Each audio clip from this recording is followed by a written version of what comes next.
And as a young woman, seeing Justice Jackson on the Supreme Court is invigorating, truly. And on Tuesday, it baffled me that you would ask such flagrantly racist questions to this exceedingly well-qualified candidate.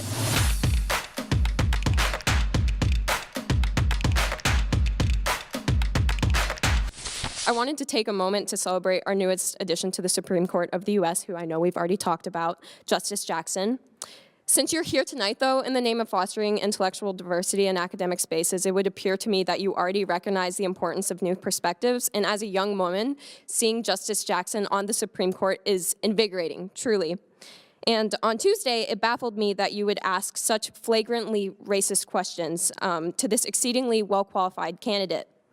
Your colleagues in the GOP promised a respectful and dignified hearing for Justice Jackson, and to me, you did not uphold this. So today I wanted to create a space where you might be able to challenge your own thinking, as prudent scholars often do. So I'm here to ask you, what are two nice comments you can give about recent nominee Justice Jackson's judicial experience, besides from she has an easy smile? Yeah, you racist. What's the comment?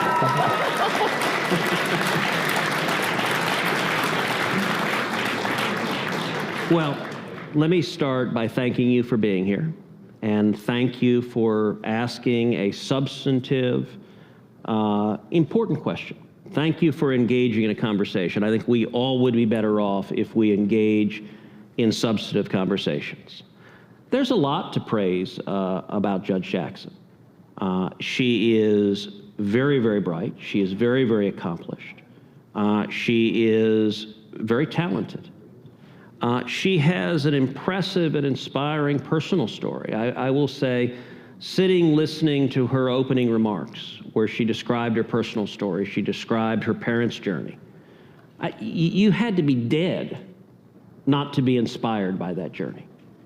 And listen, I will say more broadly, if you look at the history of our country, if you look at the history of our country on race, it is absolutely inspiring to see an African-American woman serving on the Supreme Court. I will also point out that when it comes to issues of race, I think both the press and the modern left are hypocritical on this question. Hey guys, welcome back to my YouTube channel. So if you are new here, please subscribe to my YouTube channel. So today I'm reacting to Wait For It Yalie hot the word racist. So guys, please stay tuned and let's enjoy the wonderful video together. Poof. They only define someone as black, or they only define someone as Hispanic, if they agree with them ideologically. So Clarence Thomas has been on the court for decades. Clarence Thomas is a black man. The left hates him. They despise Clarence Thomas. And I'll tell you, by the way, the treatment of Clarence Thomas on the left is markedly different than, say, Antonin Scalia. Antonin Scalia was brilliant. He and Justice Thomas were every bit as conservative. And yet, the vitriol that was heaped on Clarence Thomas, nasty, racist language from the left. There was one magazine cover that showed Clarence Thomas as an Uncle Tom sitting at Scalia's feet. I think was racist and disgusting. And listen, I will say this as an Hispanic man. As an Hispanic man, Jorge Ramos went on television in Spanish and described me as a traitor to my race for daring. Okay, look, that says something about the view of the left, that they're telling you you have one way to view things and one way only. And if you don't, we'll demonize and attack you. So look, and by the way, in terms of having the first African-American woman on the Supreme Court, there was an opportunity for this to happen 20 years ago. There's a judge named Janice Rogers Brown. Janice Rogers Brown was a Supreme Court justice on the California Supreme Court. George W. Bush nominated Janice Rogers Brown to the D.C. Circuit. At the beginning of his presidency, he nominated Judge Brown to the D.C. Circuit. The Democrats filibustered Judge Brown. That filibuster was led by a guy named Joe Biden. It also included people like Chuck Schumer. It included Pat Leahy, included Dianne Feinstein. The reason they filibustered Judge Janice Rogers Brown is because she was a black woman, but she was also conservative. And they did not want her to go to the Supreme Court. And they succeeded in filibustering her. They delayed her nomination for a couple of years until it finally went through. She finally went to the D.C. Circuit. Now, everyone who was harumphing in the media that if you oppose an African-American woman who's a qualified judge, you're a racist, precisely 0 of them thought it was racist for Democrats, including Joe Biden, to filibuster Janice Rogers Brown. By the way, there was another nominee that Bush put forward, a guy named Miguel Estrada. Miguel is an incredibly qualified Supreme Court advocate. He was nominated to the D.C. Circuit as well. The Democrats filibustered him.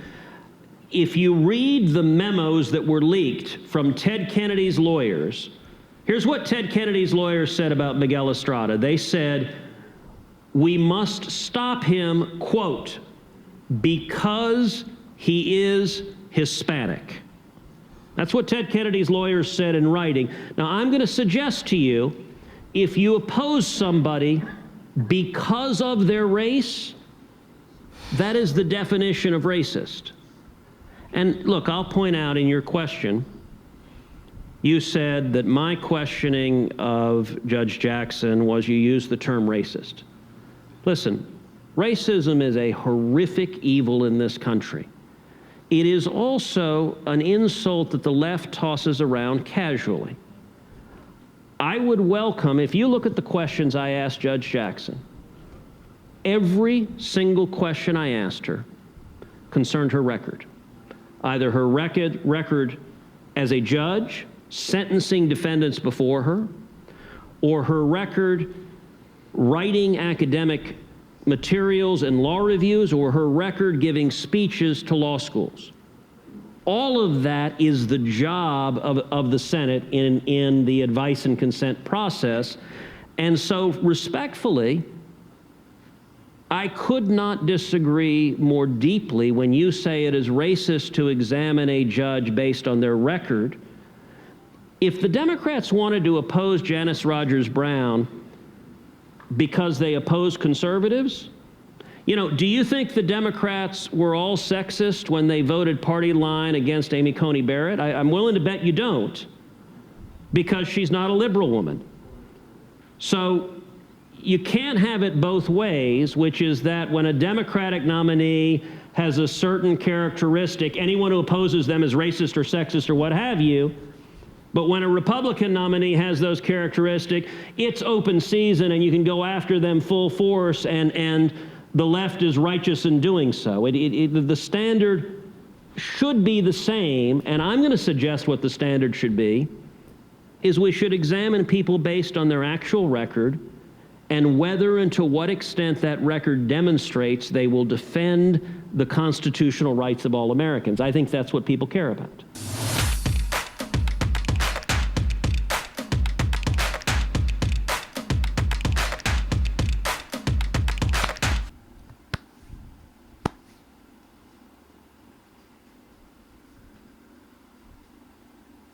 Wow, this wonderful video is incredible and is amazing, and I love the way the professor gave in details. Like, he's really good. He gave in details. We're able to talk about lefties and the rest. Like, I'm very happy about the whole Young America Foundation, the way they teach young people about how they go in life and what is the right thing to do at the right time. And I'm so happy about the impact they are imparting on society now. It's very good and it's amazing. So guys, please comment below on how you feel about this video. Comment below, and also like this video. Subscribe to our YouTube channel, Ngal Fashion Store. Fashion make sense.